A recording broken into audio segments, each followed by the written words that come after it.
Here's a wild fact: the price of art, what it's worth, was basically invented by one man. Larry Gagosian didn't paint, he didn't sculpt, he sold. But the way he sold art changed the global market forever. This is how one dealer engineered the secondary art market and what founders and creatives can learn from his empire playbook. Larry Gagosian started small, selling posters near UCLA in the 1970s.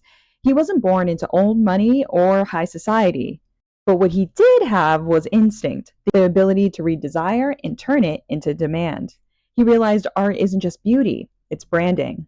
And collectors don't just buy what's valuable, they buy what feels valuable. So Gagosian mastered perception. He created spectacle, private dinners, scarcity, urgency, and suddenly collecting art became like owning stock in culture. By the 1980s, Gagosian went from a poster salesman to art world power broker. But here's where the real disruption happened.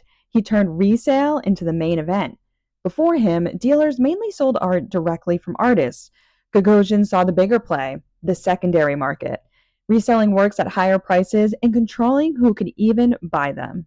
He blurred the lines between dealer, investor, and institution. His galleries became global: New York, Paris, London, Hong Kong, each a temple of cultural capital. In short, Gagosian created the art world's version of Wall Street, where access, relationships, and narrative set the price, not just the talent.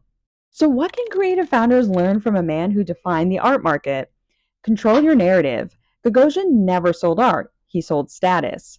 Understand the ecosystem. He didn't fight the system, he built a new one around himself.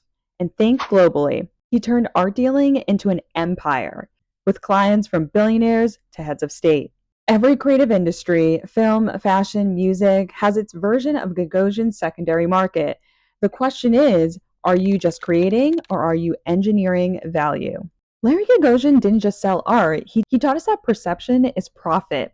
If you want to understand how power, psychology, and finance shape creativity, subscribe to Creativity Meets Capital. That's where I break down how people like Gagosian built their empires and how you can build yours.